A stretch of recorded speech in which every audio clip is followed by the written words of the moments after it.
Hello, friends, and welcome to another WSIB Truth Matters with Joe Machado. Today, I'm going to talk about a topic that is of concern to many, and for good reasons.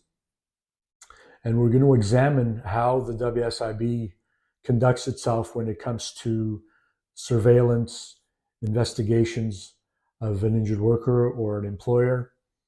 I'm going to cover some information that you're probably not aware of, and hopefully you will never have to rely on it, and it will never apply to you because they can make somebody's life miserable.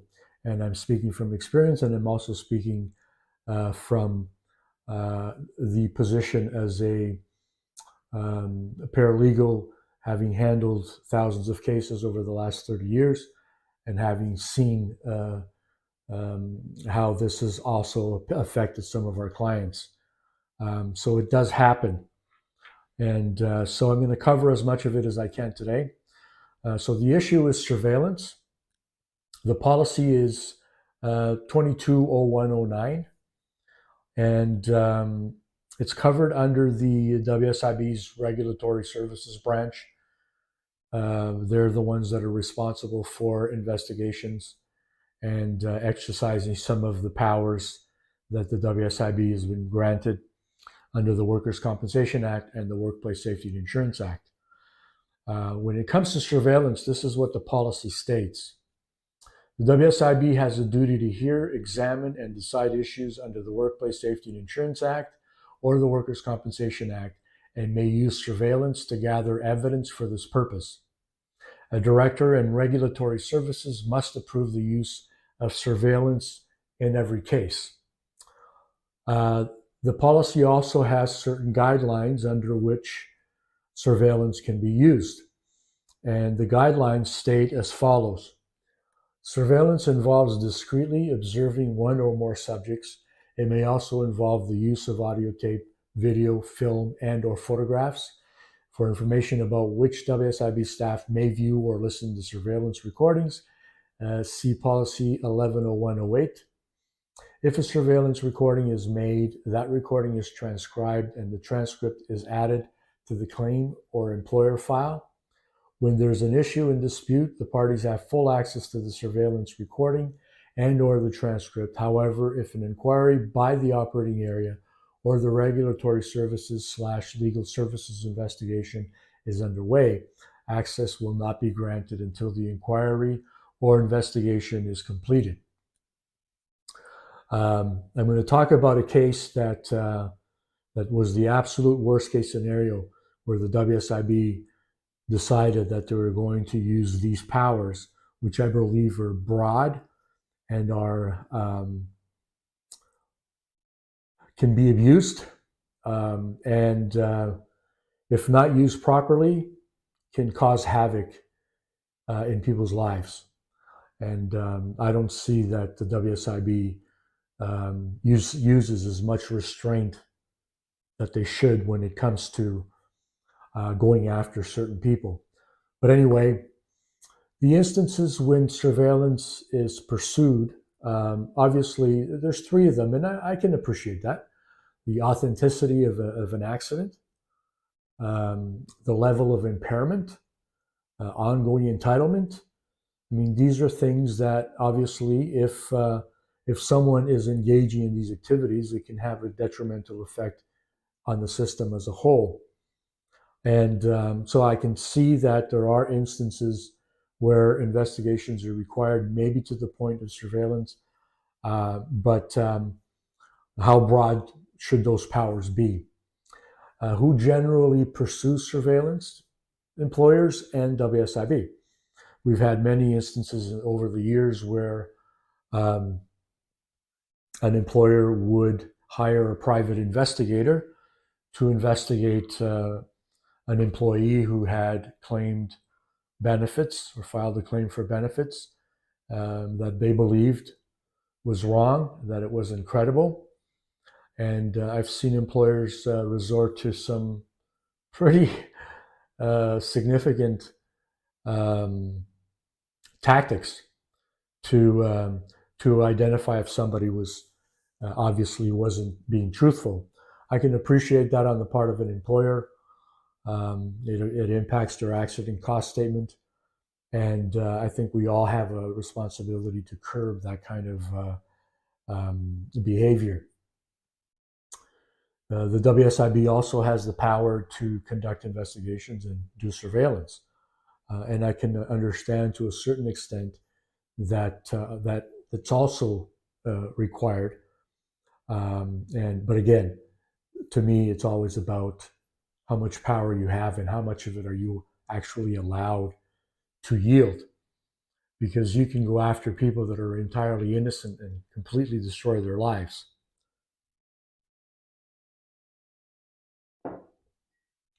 What can come from the use of surveillance?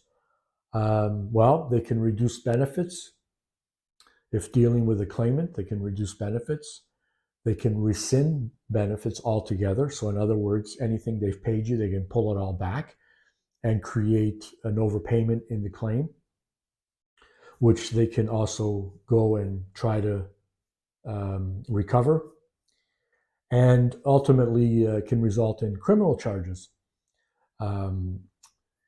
When dealing with employers, the WSIB also has certain tools and ramifications that are applied to employers who are under investigation. But today I'm going to talk about workers. I usually like to do my homework and not always just rely on historical data that I have through over 30 years of advocating on behalf of injured workers and having built the largest paralegal firm in Ontario with over 10,000 clients. So as you can appreciate, we've seen a lot of pretty much everything that happens in a claim. And of course, we need to know what actions are required in order to properly represent the client. And that involves a lot of research in order to be able to do that effectively. I always look to the tribunal for certain types of decisions on certain issues to see how they're dealing with certain issues, and also get some ideas as to what we should do. And I'm speaking of when our paralegal firm was active, in order to do our best for the client. And through my research, I found that there's two sides of the coin in every situation. There's the good and the bad. And injured workers always seem to be the ones that bear the brunt of the blame for being a drain on the system, for malingering, for wanting to cheat the system. For decades, I've heard this, and I'm sure those of you who are watching this, if you're a representative, a paralegal or a lawyer, or you support some sort of injured workers group, or even an injured worker, you've probably heard this before. And it seems that every time the WSIB comes up with a new law, it always produces a negative impact for the worker, and I could count hundreds of them. You know how passionate I am for advocating on behalf of workers, because they're the ones that get screwed all the time. And they bear the brunt of this label or these labels, malingering and being a drain on the system and all of that. But that's not always the case. And, if you're looking for facts, if you really want to see how uneven the scale is, you can look to the tribunal and review a bunch of decisions on any given issue.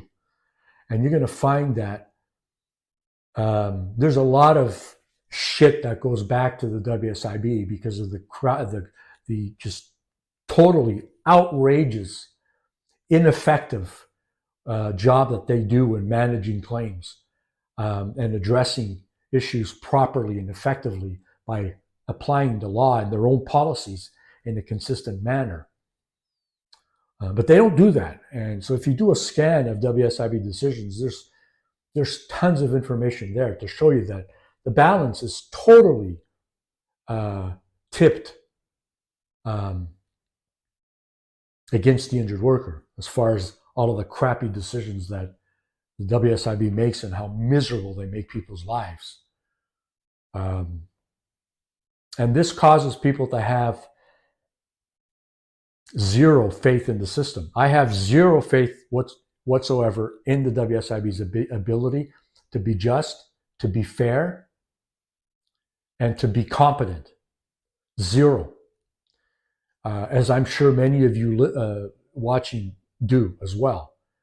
And I have over 30 years of experience with which to form my opinions. So they can try and target me for misrepresenting how they handle cases. I don't give a rat's ass, because for every argument they have, I've got 10 that goes against it, or 100, because they're that bad, they're that awful. And that's why there's such a big concern in our province today among injured workers, among employers, among injured worker groups, advocates, people, unions that are involved with claims, with dealing with these people on a day-to-day basis. There's a lot of concern because this organization has zero regard for injured workers. Zero. None whatsoever. And they will go to the end of the world to fuck you over, just as they did to this one case that I'm going to talk about. But they used all their power, all their surveillance power, to go above and beyond what they should have ever done to make this person's life miserable.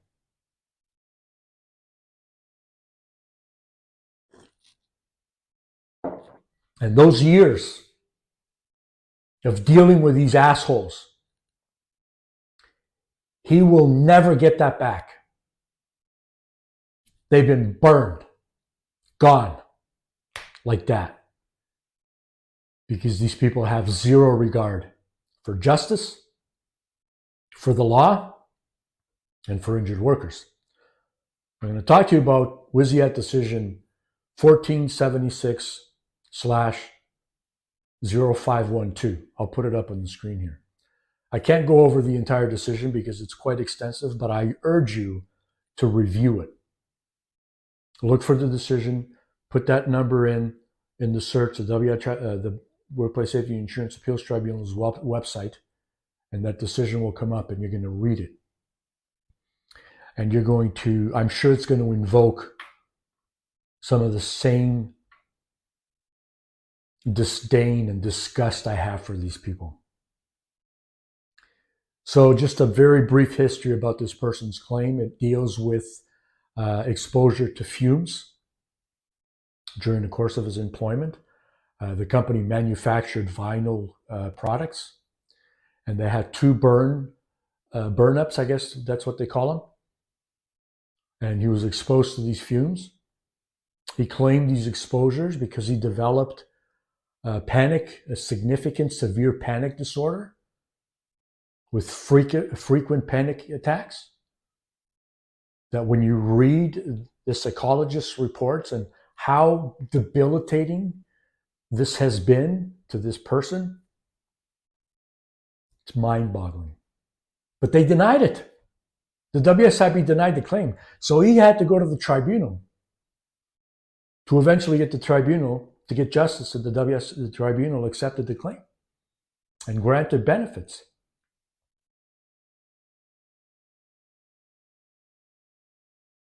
And then the WSIB decided to investigate him and conduct surveillance. Why? Were they just out to get this guy? Because he got justice? Why did they even initiate that? Look at the decision. But they did.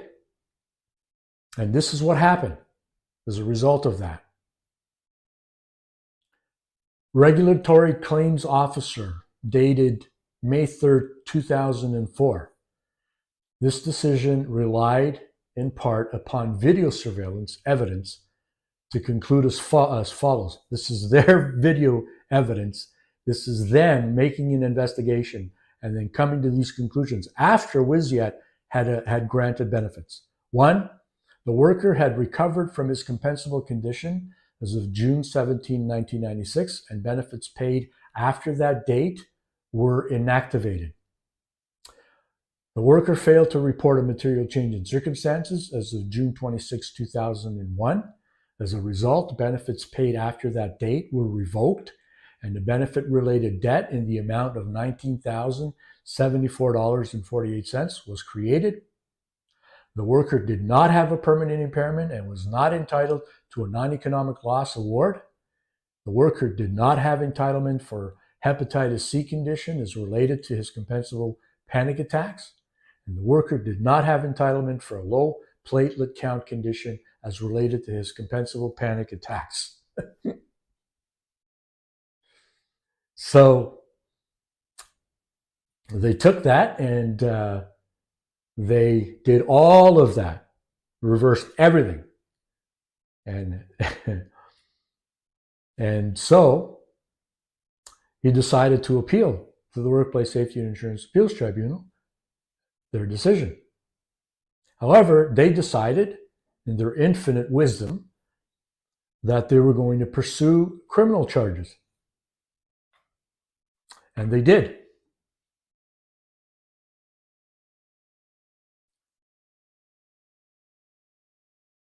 If you read this decision, you're going to find that the efforts that it took on the part of the regulatory services branch to just absolutely go after this guy and try to annihilate him from the face of this earth were just unbelievable. But luckily,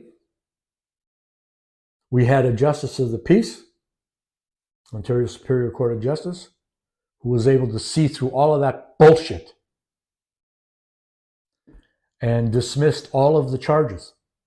And they brought 5 charges against him. And interestingly enough, he didn't attend his court hearing because he was concerned that he had written a couple of checks that bounced, and he thought they were after him for that, and was afraid to go to court. But he got a Justice of the Peace who believes in justice and fairness and doing the right thing and applying the law, more importantly. And this is just a summary of what the Justice of the Peace or what was stated in that decision. The SIB closure report indicated, this is the Special Investigations Branch closure report, that a Justice of the Peace dismissed all charges against the worker in a judgment read on March 11, 2005. The JP heard testimony from 13 witnesses, examined 29 exhibits, and viewed the video surveillance tape. And in a lengthy judgment, the JP dismissed the 5 charges against the worker. The JP specifically found that the worker was not guilty of failing to notify the WSIB of a material change in circumstances. As a result of this judgment, the WSIB did not pursue the benefit-related debt that had been created. In her lengthy judgment, the JP dismissed all charges. She did not find the video surveillance evidence compelling. She preferred the evidence of Dr. Dorian to that of Dr. Ross. And get this, folks, She did not find the RCO and the claims adjudicator to be credible witnesses and concluded that they were biased against the worker.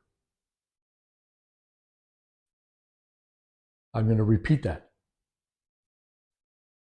She did not find that the RCO and the claims adjudicator to be credible witnesses and concluded that they were biased against the worker. The JP made 30 findings of fact in dismissing all charges against the worker. And if you bring up the decision, you're going to see all of those 30 findings of fact.